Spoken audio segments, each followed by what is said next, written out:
Chicken neck में भारत के सबसे आधुनिक T-90 टैंक लगातार धूल उड़ा रहे हैं। आखिर भारत के T-90 टैंक अचानक से सिलीगुड़ी कॉरिडोर यानी चिकन नेक में क्यों पहुंचे हैं? क्या वजह है इसकी? लगातार वहां बहुत बड़ा युद्धाभ्यास हो रहा है भारतीय सेना का। भारतीय सेना ने खुद ट्वीट करके इस बात की जानकारी दी है। आप सबको याद होगा कि कुछ दिन पहले बांग्लादेश की ओर से पाकिस्तान की खुफिया एजेंसी ISI के कुछ अधिकारी चिकन नेक के पास पहुंचे थे बांग्लादेश की ओर से।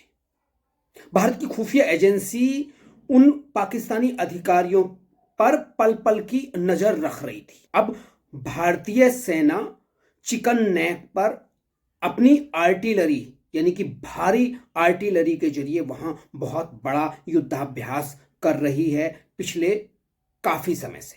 सिलीगुड़ी कॉरिडोर यानी चिकन नेक जो है 22 किलोमीटर चौड़ा और 60 किलोमीटर लंबा एक कॉरिडोर है, एक संकरी गली है जिस पर हमेशा भारत के दुश्मनों की नजर रहती है। इस सिलीगुड़ी कॉरिडोर को काटने के लिए भारत में बैठे हुए भी कई लोग साजिश रचते हुए पकड़े गए हैं। बांग्लादेश से ये लग रहा है, उधर भूटान से लग रहा है, उधर पास में चीन है। ये सिलीगुड़ी कॉरिडोर बहुत महत्वपूर्ण है देश के लिए। ये जो पूरा क्षेत्र है उत्तर बंगाल कहलाता है और उत्तर बंगाल बहुत ज्यादा सेंसिटिव हो गया है। अब भारतीय सेना ने यहां पूरी तरह से सुरक्षा के पुख्ता इंतजाम कर दिए हैं, लेकिन सबसे बड़ा सवाल यह है कि भारतीय सेना को क्या वहां स्थानीय प्रशासन का साथ मिल रहा है? स्थानीय प्रशासन जो है वहां वो किस तरह से घुसपैठियों को प्रश्रय दे रहा है वहां के स्थानीय लोगों के मुताबिक, वो बहुत बड़ा सवाल खड़ा कर रहा है। लेकिन भारतीय सेना अब जिस तरह से वहां पहुंच रही है और वहां पहुंचकर बहुत बड़ा युद्धाभ्यास कर रही है, वो दिखा रहा है कि भारत सरकार सिलीगुड़ी कॉरिडोर की संवेदनशीलता को लेकर, उसकी सुरक्षा को लेकर बहुत बड़ा कदम उठाने जा रही है।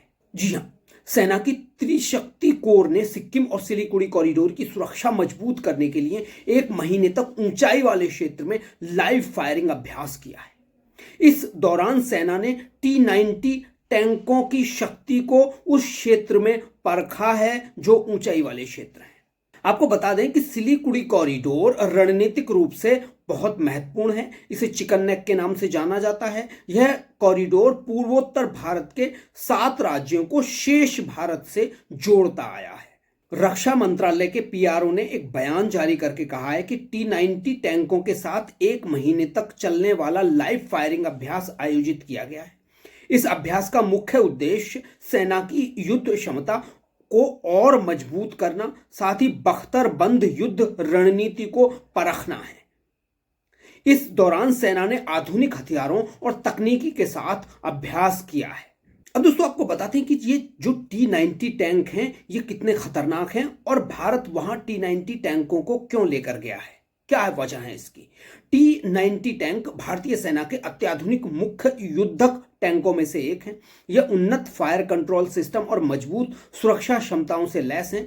यह एंटी टैंक गाइडेड मिसाइल दागने में सक्षम है, जिससे यह दूर से ही दुश्मन के बख्तरबंद वाहनों को नष्ट कर सकता है। इसमें थर्मल इमेजिंग और आधुनिक सेंसर लगे हैं। इस कारण यह किसी भी मौसम में 24 घंटे युद्ध के लिए सक्षम है।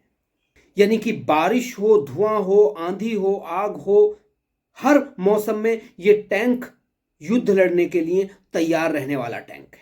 अभ्यास में सटीक हमले की क्षमता का परीक्षण किया गया। उन्नत गोला बारूद और गाइडेड मिसाइलों का उपयोग किया गया। ड्रोन के साथ समन्वय बनाने, मानव और मशीन के बीच तालमेल बढ़ाने, ऊंचाई वाले क्षेत्रों में युद्ध की तैयारियों को बेहतर करने के लिए यह युद्धाभ्यास किया गया था। सेना ने इस अभ्यास के माध्यम से आत्मनिर्भर भारत को बढ़ावा दिया, जिसमें स्वदेशी रक्षा तकनीक और स्थानीय स्तर पर निर्मित गोला बारूद का अधिक उपयोग किया गया। भारत जिस तरह से बांग्लादेश में जो परिस्थितियां बदली हैं, उसके बाद भारत ने पूर्वोत्तर की अपनी स्थितियों को बदला है। उधर म्यांमार में भी एक तरह से अराजकता है, बांग्लादेश में एक तरह से अराजकता है।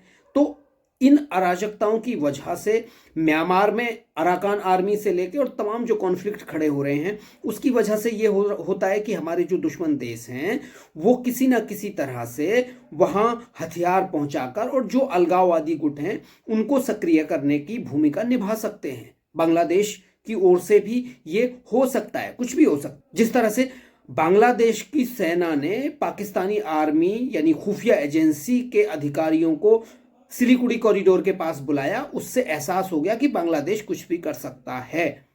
ऐसे में भारतीय सेना और भारतीय खुफिया एजेंसी पूरी तरह से सतर्क हो गई हैं और अब T-90 टैंक जिस तरह से वहां धूल उड़ा रहे हैं, उससे ऐसे लोगों को समझ जाना चाहिए कि भारतीय सेना वहां मजबूती से देश की सुरक्षा में लगी हुई है और जो वहां के स्थानीय मूल निवासी हैं भारत के, खास करके उत्तरी बंगाल के, वो लोग अपनी सेना के साथ, अपने जवानों के साथ कंधे से कंधा मिलाकर खड़े हुए हैं। हालांकि वहां घुसपैठ बहुत खतरनाक तरीके से हो रही है, क्योंकि वहां भारत और बांग्लादेश सीमा पर किसी भी तरह की कोई दीवार नहीं बनी हुई है कांटों की, जिसकी वजह से ये कभी भी आ जा रहे हैं और घुस रहे हैं।